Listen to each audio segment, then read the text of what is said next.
Hey guys, welcome back to Forged BJJ.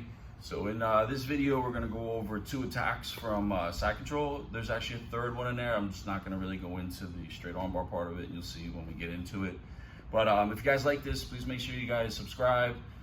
Check us out on forgedbjj.com, things like that, all right? So I'm not gonna necessarily talk about the setup and how we got to the Americana. We're just gonna start with the Americana, all right? So when I do get the arm down here, I want to try to pin this knee behind his head, and I want to make sure my elbow's tight to his head. I'm not gonna use my like a C-clamp here. I want like a monkey grip, so all my fingers are on this side. This one is gonna lock into place here, and then I come underneath, right? I want to pull everything in tight, so when I have this grip, everything's locked into place. I'm pulling my elbow into his head, pinning it to my knee back here.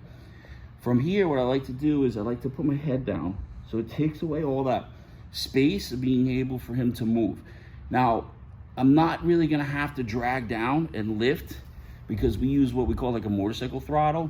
So I come here and then I start to throttle his arm out. So I'm basically just doing this motion, and it really puts a lot of pressure on an arm, especially with the head pinned here.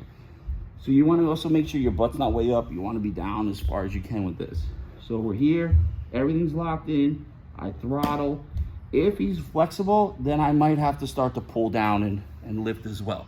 But the head will always stay here, right? So say he escapes out of this.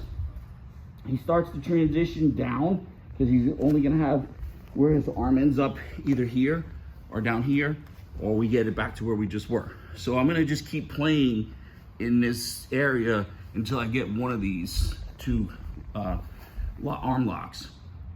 So once he gets here, so we're back, and he starts to go down, I basically just keep everything pinned here. I use my head, and then I just transition my grips. I pull my elbow tight to his hip here. I don't wanna pull this in like this because he's gonna grab his belt, and then he's gonna start to defend that. So I pull with my elbow first, and then I just lock it into place here like this. My elbow's tight. Again, everything's tight. I'm pulling it in. So all I'm gonna do from here is I'm gonna sprawl this leg out. I start to come up on my foot over here, take the knee off, and then I do like a roll and pin. So I really wanna think that I'm pulling a lot of pressure, pulling with this one as well, so it goes on tight. Again, if has a lot of flexibility, he might come up, and then I might have to kind of like paintbrush his arm a little bit. But my goal is to get this secure here. My head was here. I don't need my head down anymore. I sprawl out, I come up, I use what we call a roll and pin. I keep this tight where I pull his shoulder up with me. Don't pull yourself up. Make sure you're pulling him with you to go with it. Okay, now if he starts to straighten his arm out because I'm losing that, then I just go right back into where we were, feed this back up into the Americana, and go back into the Americana, and then you can just feed it right back into this, and you would just keep going back and forth between those 2. So you know, the Americana, the straight arm bar, which I did not go over, and then we have the Kimura for when his arm's down there like that. Okay, just play with that.